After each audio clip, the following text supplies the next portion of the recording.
یہ دعا بکثرت مانگا کریں، گھر میں داخل ہوتے ہوئے، سواری پر سوار ہوتے ہوئے، نئے شہر میں داخل ہوتے ہوئے، نئی جگہ داخل ہوتے ہوئے، کہ نبی کریم سرورت عالم صلی اللہ علیہ وسلم سے فرمایا جا رہا ہے کہ قل،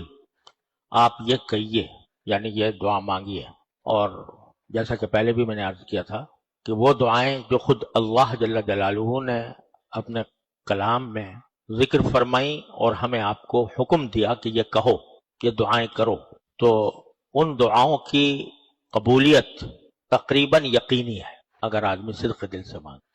کیونکہ یہ بات اللہ تعالیٰ کی رحمت سے بہت بعید ہے کہ وہ خود فرمائیں کہ یہ کہو مجھ سے، اور پھر جو کہلوا رہے ہیں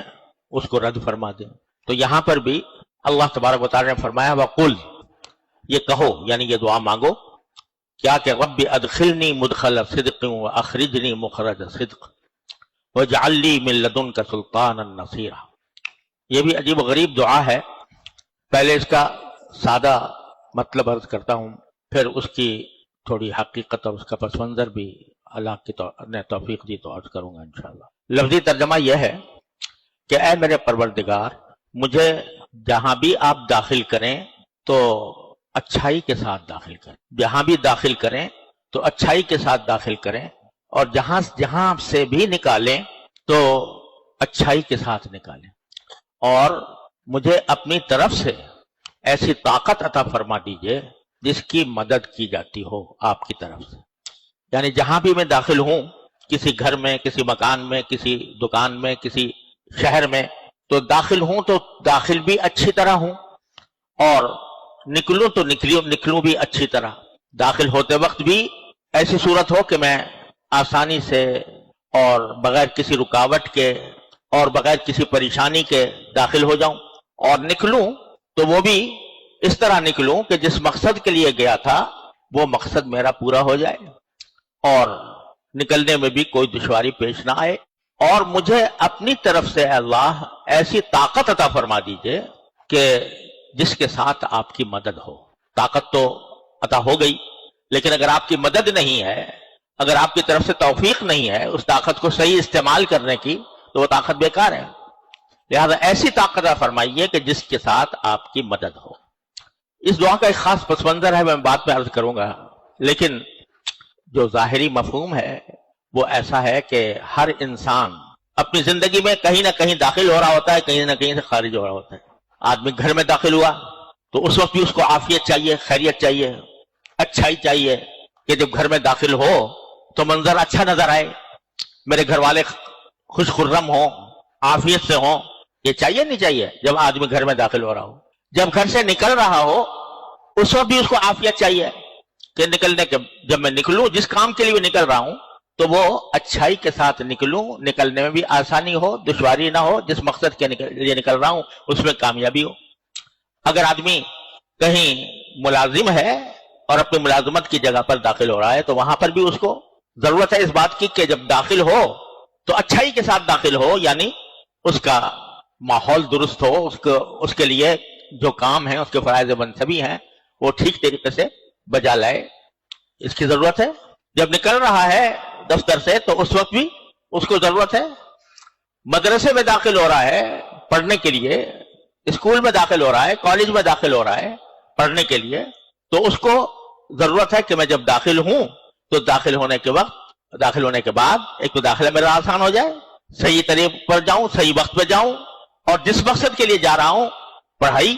اس میں کامیابی ہو، اچھی طرح بات سمجھ میں آئے، یاد رہے۔ نکلے تو وہ بھی اچھائی کے ساتھ اس کو چاہیے کہ نکلے۔ ہسپتال میں داخل ہو رہا ہے علاج کے لیے تو کیا چاہیے کہ اچھائی کے ساتھ داخل ہو، کوئی اچھا ڈاکٹر مل جائے، اچھا معالج مل جائے، اس کے دل میں اللہ تبارک و تعالی صحیح دوا ڈال دے، اور صحیح دوا ڈال کر وہ میرے لیے مؤثر بھی ہو جائے، مفید بھی ہو جائے۔ نکلوں تو وہاں سے صحت یاب ہو کر نکلوں۔ تو غرض آدمی اگر غور کرے تو اپنی شب و روز کی زندگی میں کہیں نہ کہیں سے داخل ہو رہا ہوتا ہے، کہیں نہ کہیں داخل ہو رہا ہوتا ہے، کہیں نہ کہیں نکل رہا ہوتا ہے۔ تو ایک ایسی عام اور جامع دعا اللہ تبارک و تعالیٰ نے تلقین فرما دی کہ جب بھی کسی چیز میں داخل ہو رہے ہو تو یہ دعا مانگ لیا کرو، رب ادخلنی مدخل صدق وَأَخْرِجْنِي مُخْرَجَ صِدْقٍ وَاجْعَلْ لِي مِن لَّدُنْكَ سُلْطَانًا نَصِيرًا۔ سواری پر بیٹھ رہے ہو، کہیں سفر پر جا رہے ہو، گاڑی میں، ٹرین میں بیٹھ رہے ہو، بس میں بیٹھ رہے ہو، ہوائی جہاز میں بیٹھ رہے ہو، تو کہو رب ادخلنی مدخل صدق۔ یوں تو اللہ تبارک و تعالیٰ نے نبی کریم سرور عالم صلی اللہ علیہ وسلم کے ذریعے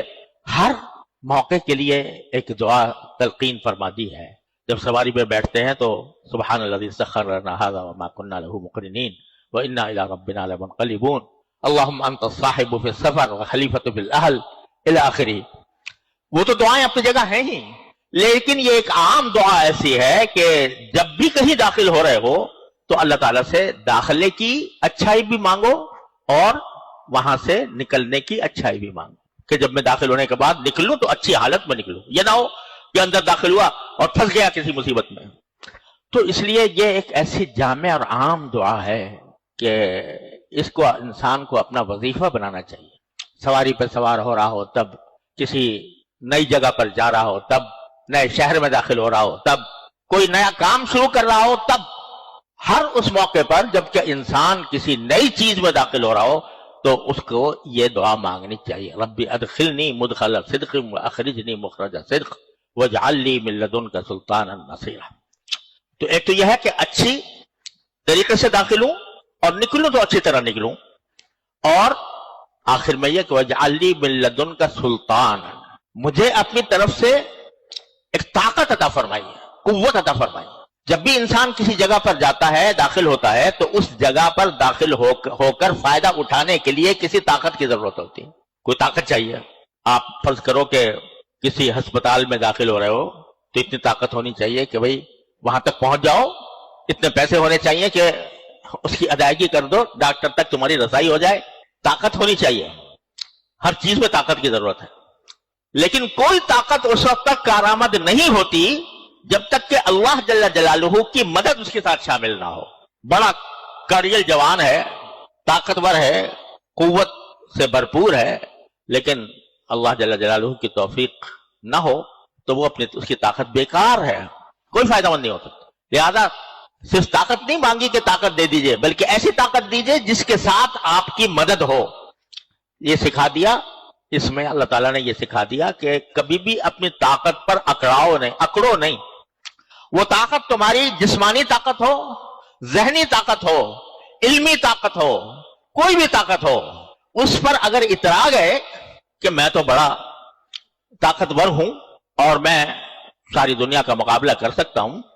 اگر تم اس پر اترا گئے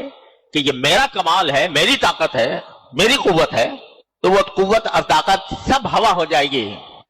اس وقت تک کارآمد نہیں جب تک کہ اللہ جل جلالہ کی مدد نہ ہو۔ یہ ہم طالب علموں کے لیے بھی بڑا عظیم سبق ہے کہ اگر ہم طالب علم، ہمیں کچھ اللہ نے استعداد دے دی ہے